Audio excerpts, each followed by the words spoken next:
video di oggi ragazzi vedremo questo nuovo obiettivo della Viltros 85 mm 1.8 per fotocamere Canon, mirrorless Canon, quindi attacco RF. Ben ritrovati innanzitutto in questo nuovo episodio dedicato alla fotografia di ritratto, e oggi vi porto proprio la mia esperienza di utilizzo di circa 30 giorni con questa lente decisamente molto interessante, una focale decisamente adatta per chi fa fotografia di ritratto. Ti ricordo anche che in precedenza, specialmente l'anno scorso, ti ho portato 2 video dove ti parlavo di un obiettivo di terze parti, sempre con attacco RF, lo Yongnuo, molto interessante, che costa meno di 500 euro. Ti consiglio di visionare anche quel video, anzi 2, e magari valuta anche, dopo aver visto questo video, entrambi i modelli, anche se questo Viltros ha una marcia in più che vedremo proprio oggi, e magari in futuro faremo proprio un video dove li metteremo a confronto e vedremo le differenze. Ti dico subito che non è un video sponsorizzato. Viltros sì, mi ha mandato questo esemplare proprio per fare questo video, però quello che ti dirò è la mia più sincera opinione.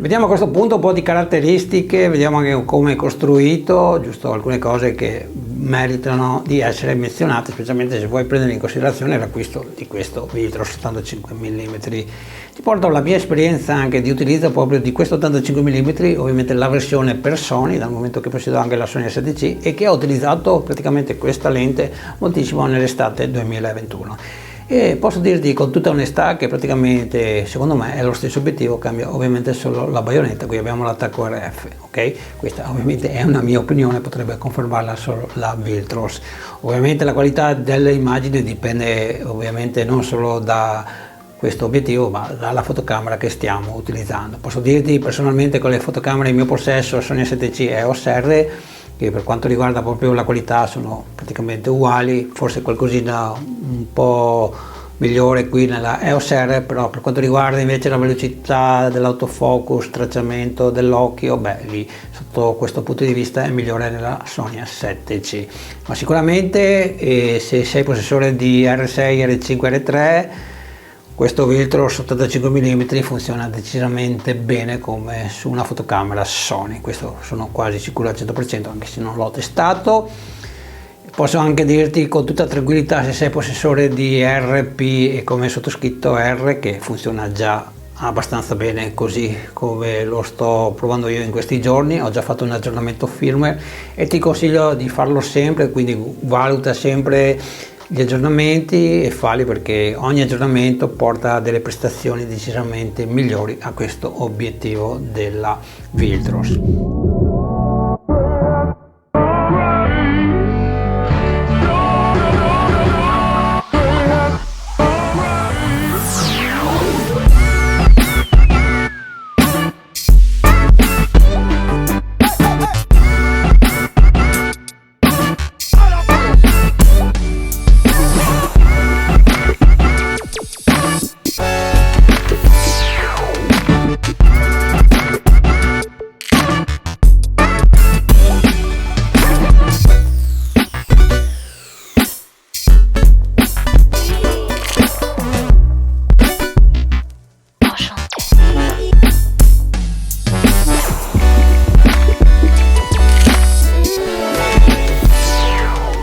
Se dobbiamo parlare invece di materiali, se non sei mai stato cliente della Viltros, ti posso dire con tutta tranquillità che sono costruiti decisamente bene, ma almeno questa è la sensazione che ho io avendo provato diversi obiettivi di questa azienda. Tutti i barilotti sono costruiti in metallo, quindi ti dà proprio quella sensazione di robustezza che è decisamente positiva. La ghiera ovviamente è in plastica, dopo abbiamo ovviamente gli elementi in vetro.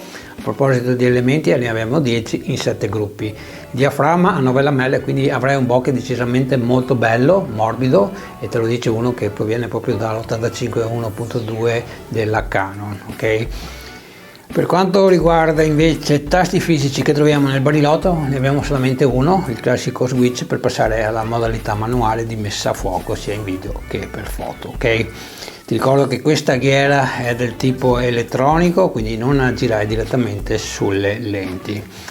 Nel Viltros da segnalare, questa è decisamente una mancanza che ti segnalo, a differenza di tutti i nuovi obiettivi che produce la Canon e anche la Yongnuo con attacco RF, non abbiamo a disposizione nessuna ghiera da assegnare una funzione a nostra scelta, ad esempio l'apertura del diaframma o modifica degli ISO, insomma una funzione a nostra scelta, cosa che invece la Yongnuo ha messo proprio nel suo modello con uno switch dove possiamo utilizzare proprio la ghiera della messa a fuoco per molteplici usi. Ti faccio vedere alcune differenze rispetto al modello della Yongnuo. Allora, questo è il Viltros, l'abbiamo capito, e abbiamo un peso così come lo stai vedendo tra le mie mani, ho esattamente 555 grammi, escluso tappi e paraluce, ok? È tutto sommato un ottimo peso, perché quando siamo sul mezzo chilo secondo me è più che accettabile. Ci sono 85 mm che pesano praticamente il doppio, un chilo, no, qui come ripeto è un ottimo peso. Però se lo confrontiamo al modello Yongnuo, eccolo qui, sempre 85 mm, sempre un'apertura di f1.8, il peso qui è di 385 grammi, anche qui abbiamo il barilotto in metallo per entrambi, la baionetta è in metallo per entrambi, abbiamo la porta USB per fare l'upgrade del firmware, però nello Yongnuo abbiamo anche la guarnizione che secondo me è una cosa decisamente valida, cosa che non abbiamo nel modello Viltros.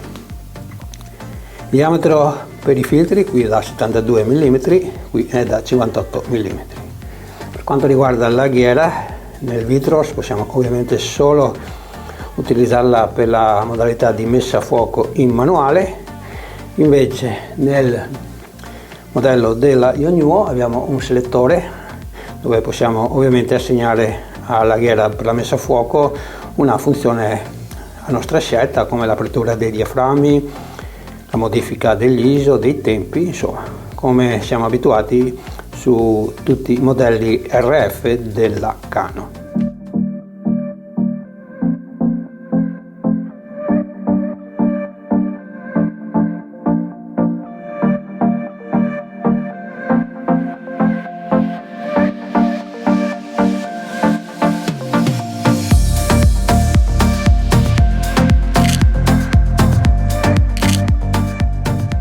Dimensioni, portabilità, come stai vedendo secondo me è decisamente portatile, ci sono 85 mm decisamente più compatti come lo Yongnuo, però tutto sommato per quello che offre questo obiettivo decisamente merita, anche perché abbiamo, come ti dicevo, 10 elementi e abbiamo un diametro davanti da 72 mm, quindi decisamente importante, abbiamo tantissimo vetro, una bella lente che mi ricorda anche molto da vicino il mio Sigma 1.4 che utilizzo proprio nella Sony, ok? Abbiamo un'altezza di circa 8 cm, quindi tutto sommato decisamente portatile. Altra cosa che devo ovviamente menzionare è il motore, che serve ovviamente per la messa a fuoco, che è decisamente molto veloce e, cosa molto importante, è decisamente molto silenzioso, specialmente se devi utilizzare questo Viltros per video, e quindi per sentire il rumore devi avvicinarlo proprio all'orecchio, e in questo caso qualcosa si sente, ma decisamente molto poco, quindi se utilizzi proprio un shotgun, un microfono sul contatto a freddo, tranquillamente non sentirai nessun rumore sulla tua traccia audio del motore che si muove. Per quanto riguarda invece la baionetta, ricordo che parliamo di un attacco RF, decisamente un attacco un po' particolare perché non troviamo tantissimi obiettivi di terze parti in commercio. Attualmente solo la Samyang, sempre l'85 mm, la stessa Yongnuo che abbiamo parlato in video precedenti e la Viltros, tra l'altro tutti 85 mm, anzi no, anche la Yongnuo produce 35 mm f2. E cosa dire altro su questa baionetta? Che al suo interno troviamo una porta USB di tipo C che ti permette di fare l'aggiornamento firmware, cosa che ti consiglio di fare sempre, perché con questi aggiornamenti, proprio per esperienza personale, ho visto che le sue prestazioni migliorano notevolmente. Una piccola critica che voglio fare alla Viltros, piccola tra parentesi, è perché non mette ancora una guarnizione sui propri obiettivi sulla baionetta. Non pretendo che la Viltros ha tutti obiettivi ovviamente tropicalizzati al suo interno, però la guarnizione sarebbe molto comoda in quelle situazioni, specialmente quando abbiamo la classica giornata ventosa e sappiamo che la polvere entra nel nostro corpo macchina. E penso che tutto sommato non sarebbe tantissimo complicato da parte di Viltros mettere proprio questa guarnizione. In merito invece all'argomento distorsione, aberrazione cromatica, vignettatura, non ti darò tantissime informazioni, anche perché ragazzi al giorno d'oggi quando importi la foto direttamente su Lightroom, se hai attivato le correzioni direttamente sul corpo macchina, le foto sono già corrette. Quindi se avessi notato qualcosa di particolare, di grave, ovviamente ve ne parlerei proprio in questo video. E se non volete farlo direttamente dal corpo macchina, con Lightroom in 2 colpi di clic avete già risolto il problema.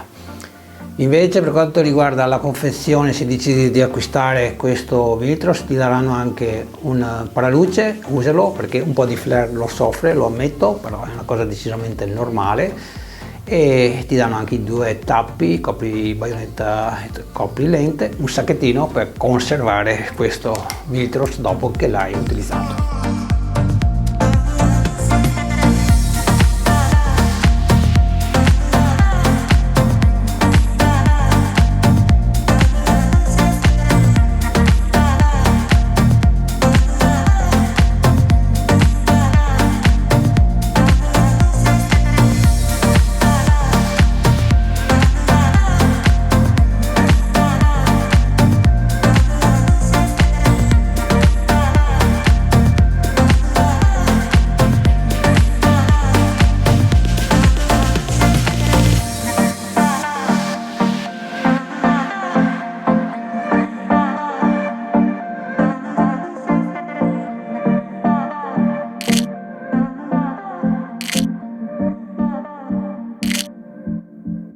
Due paroline anche sulla nitidezza, così completiamo il quadro delle cose da menzionare più importanti in questo video. Va detto che se vuoi la classica foto nitida al 100% anche ai lati, ovviamente devi chiudere a f4, a f5.6 alle volte, ok? È una cosa normale che ho riscontrato anche in altre lenti decisamente molto più costose. Ricordo sempre che questa lente la pagherai sotto i 500 euro, 450, poi dipende sempre dalla promozione, ok? Quindi non è che possiamo pretendere che se vogliamo utilizzare questo Viltros a f1.8 sia una lama, ok?